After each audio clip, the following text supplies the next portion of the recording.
Hi guys, it's been a while. It's been 9 months since my last video.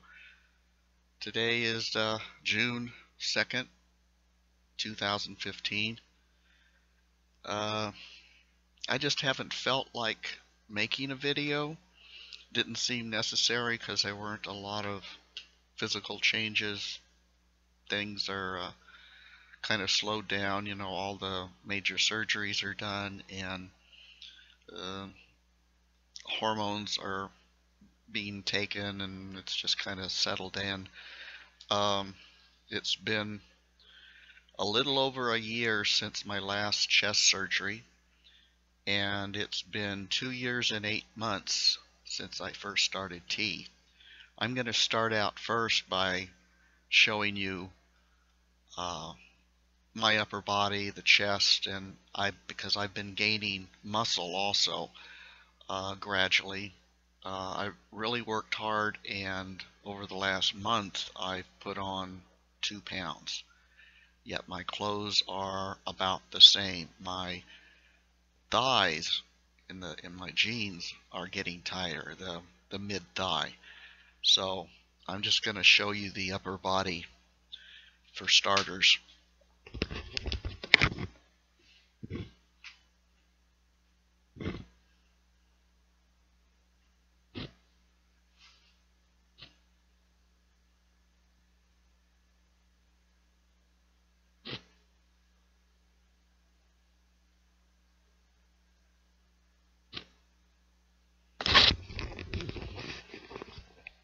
Okay, that's that. We'll get on to other things. Let me put a sweatshirt back on so I don't freeze to death. Okay, one of the reasons I went ahead and made a video is I was prompted by what's been happening with Bruce Jenner, who is now Caitlyn Jenner. Uh, it's a very brave thing to step out in public, very public, and talk about this stuff and let people see you going through the transition. Having done it locally in my town, I know you get mixed reviews, and it's scary. And even now, I continue to get outed, as they call, disclosed. And I'm okay with it, but I don't talk about it a lot if nobody knows, because I like to be recognized as the gender that I am. And I don't want people in the back of their minds to focus on something other than me, who I am, in all other aspects. So, let me get things adjusted here, and I'm going to have to put my glasses on and off because I don't like wearing them on video because you can't see my eyes. So, let's see what else here. Like I said, the muscles are growing. I'm getting stronger in the gym, I know that, and I'm putting on a little more weight, 2 pounds this last month, but the clothes, the thighs in my jeans are about the only thing I feel the difference. Let's see, what else? My skin is tougher, which I didn't expect. Having background in physical education and as a personal trainer and physiology and all of that, I knew that men have tougher skin. You never see a man with cellulite, no matter how fat they are, because the webbing on the skin is tighter. It's tighter mesh. Women's is more open, so you have places for the fat to punch through, and that's why you see that rippling. So one of the first things I noticed was what cellulite I had. It went away. I had cellulite when I was in my 20s and in very good shape. It had nothing to do with being fat. It just had to do with my female skin. And after I started tea, that cellulite went away, which was really nice. I can wear shorts now and not have that show. And also, as male, that cellulite would kind of give me away a little bit, and that's gone now, so I don't have that showing. My beard, I've got a runny nose this morning. Let me get it. Sorry about this, so I don't have to keep wiping my nose. My beard is growing faster. Used to be I could go several days without shaving, and now if I don't shave, I shave at night because the roughness bothers me when I sleep. If I don't shave every night, it's there the next morning and I feel it, and I'm really ready for a shave the next night. The sideburns, the mutton chops, whatever you want it, are coming in nice. I have the barber trim them down once a month when I get my hair cut, because otherwise they get really bushy. You've seen those old pictures of the old men a century ago and they had these things out to here? That's what it tends to do. So, let's see. Yeah, it's been 13 months post chest surgery. Everything's going well with it. I had a little bit of scar tissue on the right nipple, not the nipple itself, but where the original surgery, the one that was botched, it was, and he patched over a piece of skin there, and it just had a kind of a ring around the edge of it, and you could see that. And then I have a little bit right under the left chest, a little bit of thickening there. So the right side, he gave me some steroid injections here after the first year, so a month ago, and it has already, the thickening has decreased, and so it's not as noticeable now. And I'm going back the end of this month and get another injection in the nipple side and also down below. And so we're working on that. Let's see, what else? Probably one of the worst things I hate about the transition is my hair's just going south. I know all guys, cis and trans. It's like, oh, my hair. I think it looks good on one hand, but on the other hand, it's, how far back is it going to go? If it kind of stopped right there, that's cool. You look at Jude Law, he has a widow's peak. He looks sexy.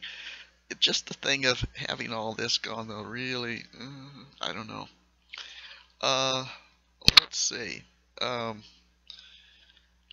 What else? Oh, I bought my first tie. I have necktie. I have really no reason here in this area to dress up. People just don't dress up. And a friend and myself went out to dinner for my birthday, the end of April. And he likes to dress up, so we went to a nice restaurant that I like to go to for my birthday once a year. And we both dressed up. He wore a suit. I don't have a suit, so we both wore a tie, and he taught me how to make a Windsor knot. And so I got my first tie, and that's pretty cool. I'd like to be able to live in an area where I can get a suit. I would like to get kind of a Western style suit like my dad had and like my brother-in-law has. I like those. I like that style of suit. So that's down the road. Let's see. As much as I have tried, I can't seem to grow my friend base, my social base. I attended a lot of events, joined a lot of groups. Most of them were way far away from here, at least an hour, sometimes an hour and a half. So it's hard to get together with them. I mean, it's hard to develop a relationship, a friendship, if you're that far away. Because what I'm looking for is just some really casual, hey, let's go to Starbucks and get a cup of coffee or something, and instead of making these great big plans. So that really hasn't happened as much as I tried. So I really haven't been attending that kind of stuff because it was frustrating. Nothing was happening. The one thing I am doing out of the area is I'm back into indoor rock climbing with one of my groups, and that's going very well. I'm improving with that, and I really enjoy it. And that's the only problem. It's twice a week, Tuesday and Thursday, but it's an hour and a half from here. So you're looking at round trip 3 hours plus the driving distance. And I have to leave at least 2 hours to get there and maybe get a bite to eat. So I have to leave fairly early in the day, and it cuts into my work day. So there's that. Let's see, what else? Last year, 2 years ago, I went to my first Gender Odyssey, the transgender conference in Seattle, and I went to it. Plus, I went to the Pride Parade in Seattle. And last year, I really couldn't afford to do both, so I just went to the Gender Odyssey. And I don't know, it didn't do as much for me this time as the first time. Maybe because things were new, but it just feels like I was just inundated with so much information that it bogged me down. My brain was too full. And also having to sit through 1 to 2 hour sessions all day. My back hurts. I can't sit for very long. So I'd be uncomfortable. And each class that I went to or session, it just got worse. And sometimes I'd just blow off the entire afternoon. I wouldn't go because I'd be in such pain. So because of that, I'm not going this year. And I'm just going to go to the Pride Parade, which I really like. I really love it. And I'm with the Starbucks Pride Alliance, which they're lots of fun. And it's just a big contingency of people, huge amount of people in the group. And Starbucks is one of the biggest supporters of the Pride Parade, plus the LGBT community. So they get a lot of television time. I've been on television every time I've been in the parade, because I walk up near the front, near the banner, and then last time I carried the banner. So, but it's just lots of fun.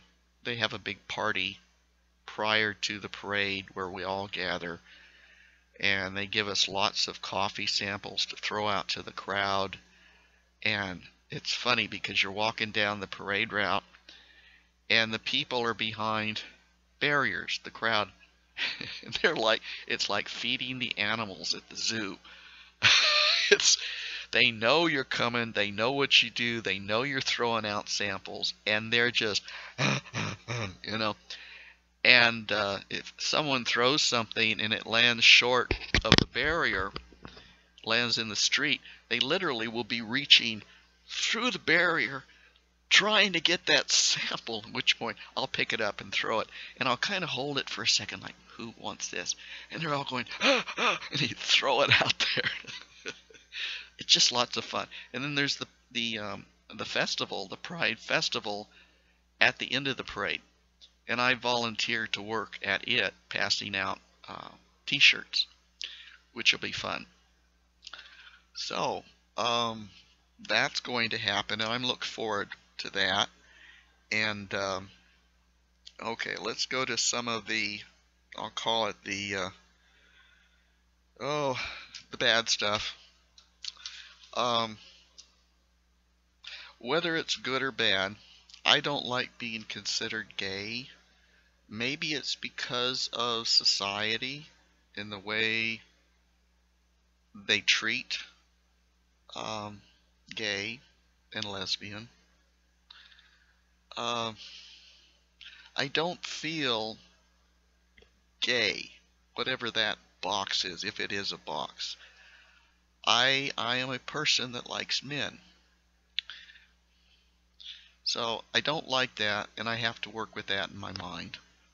You know, whether I'm right or wrong, or it's good or bad.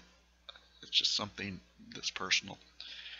Um, and something else, now that everything has settled in, I think a lot about who is going to want me, if you want to word it that way. Who would want to be with me as I am? Because I'm hybrid. I'm I'm like oh, you know, male and female. I look male if you don't see me without my clothes on, without a pair of shorts on, because I haven't had bottom surgery. Don't want bottom surgery. I'm totally comfortable with everything else. So that sits on my mind a lot. I can't, I think I've mentioned this before, I can't flirt with guys. I can't show any affection toward them if they don't know me, um, and they're okay with it. I'm just a natural flirt, and all at once I can't look a guy in the eye and touch him and flirt with him. I have to be totally or constantly on guard that I don't make a wrong move, because I have made wrong moves and I've got bad reactions. So I learned I can't do that. Um, I have to go to the Pride Parade to do it. um, so that sits on my mind a lot. And in conjunction with that, I have finally left my husband. I did that almost 4 months ago, moved out. We put the house up for sale. Um, and once it sells, I would like to be able to sell it before we do a financial split. In other words, get the divorce, just for different, financial aspects and some other stuff. And so I've still got a lot of things going on emotionally, but I am out of there. And when I'm home, I'm in my own quiet space. I can keep it the way I want. I can clean it and it stays clean. Things of mine don't go missing. He can't be taking things and giving them away. I have very little contact with him now. And when I do, I can walk away. If you're on the phone, I can hang up. If I'm in physical contact, I can walk away. And he knows that. So he knows he can't go on and on about things and give me trouble, because I just go away. On the other hand, I still have bipolar. It's been lifelong, and I have PTSD. And regardless of everything going well, it's still there. It's still the demon that I live with. And I have the depression is sitting on me all the time, and if I stay busy, if I'm working and staying busy, keeping, having things going on, getting together with people, going to the gym, doing things like that, I'm okay. Keeps my mind busy. It's when I come home and I don't have anything to do. You sit there at night and you dwell on things. I dwell on things. Something about my new place. I've got a nice little place. It's a 2-bedroom, 2-bathroom. I've got a small little backyard and a nice little front yard. And it's a fenced backyard. First thing I did before I was even totally moved in is the backyard was nothing. It was ratty looking grass and something that simulated or looked like maybe some flower beds, but they weren't kept up. They weren't really defined. So the first thing I did was go in there and cut out and form some new flower beds, and put in some new amend the soil, and I brought as many of my plants from the house here. So the plants didn't cost me anything, and since I miss my house so much with all my landscaping and everything, it was a way of me to bring some of that with me. So I did that little by little, and I put in some bird feeders and hummingbird feeders, and I made a little bird bath. And so I've got the birds and the hummingbirds and the bees and all of that kind of stuff. And I still have the geese flying overhead, and I can still see the mountains from my backyard. I can sit in the patio and see that, and I've got my tubular bell chimes up, and so I can hear the wind and the chimes and the birds, and I can see the mountains, I can see my beautiful garden, and that gives me a sense of peace. I can go sit back there and take my mind off of things a little bit, kind of a serene little place. And so that's the good stuff. I'm in a little community. It's the community I'm in. It's a fairly large community, but it's a 55 plus, and they have associations, so everything has to be kept up nice. So all the yards are nice. No children.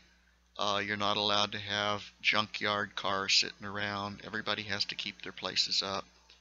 A lot of grass, common grounds, the house and then the ground, the grass, and they're duplexes and what you'd call maybe a condo. I'm in a little condo group where there's 4 of us together, and I'm wall to wall with one of them, but I'm on the end, so there's nobody on my end. So it's dead quiet in my place. It's really nice. And where I am is on a little cul-de-sac, so there's no through roads, and there's about 14 of us right here in this little grouping, and we're like our own little community. It's really nice. I didn't think I'd ever be able to live shoulder to shoulder with people ever again, because I like lots of space. We had 10 acres at the house, but it's nice. It's not noisy. The neighbors pretty much leave you alone, each other alone, but we can see each other. All of our kitchen windows face each other, so you can see if someone else is up at 3 o'clock in the morning. And we go out to our mailboxes, and our cars are right there, and it's so casual that people wander out over to the mailbox or their trash can in their pajamas and slippers.